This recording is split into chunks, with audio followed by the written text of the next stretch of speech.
In IGCSE chemistry, you guys would have already been what's called introduced to the concept of the periodic table. And what today we're going to be looking at is why the periodic table is set out in this specific way. And specifically, we're going to be looking at why the groups are grouped in the way they are. And the reason they're grouped in the way they are is because the groups in the periodic table share chemical properties. Okay, so group 1 will all share certain group of chemical properties, so will group 2, so will group 3, 4, and so on. Okay, the reason they share these chemical properties is caused by the fact that they have similar electron structures. And we're going to dive into that in more detail as we go on. The only part of the periodic table that does not fall into this are the transition metals. And they do not share properties as closely due to them having variable electron structures, which you'll look at later as you go on throughout the course.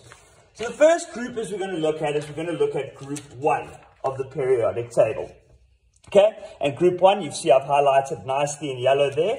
And the reason group 1 is grouped in this way is because they all have electron structures like this. And if you look at it, what can we notice about the electron structures? Is that if you look at it, you can see that these electron structures, their last outer shell of electrons, called the valence electrons, they only have one valence electron.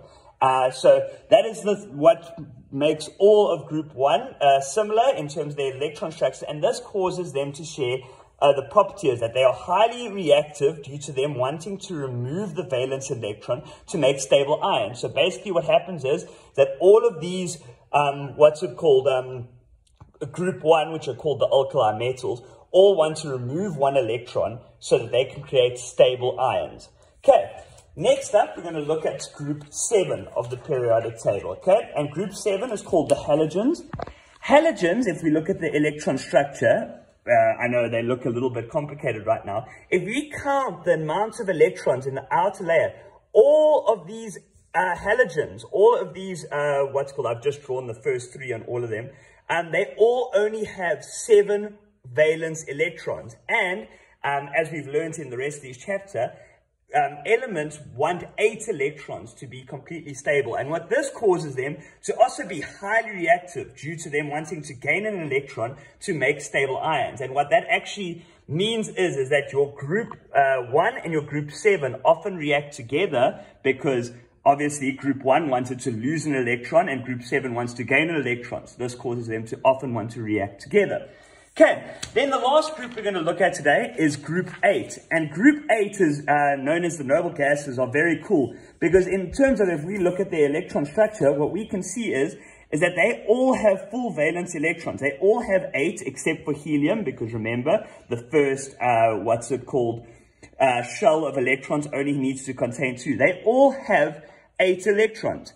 Okay? And they all have 8 electrons, as I said, except for helium, because it only needs to contain 2. And this causes them to be extremely unreactive due to them having a stable electron state, which basically means they don't want to lose or gain any electrons because they already have the correct amount of electrons to be stable. So this means that these, elements in group 8 hardly play any role in chemical reactions because they really are unreactive due to their electron state. And that's basically why the periodic table is organized in this way. It is because all of these elements in their selective group, so in group 1, all share chemical properties due to their electronic structure.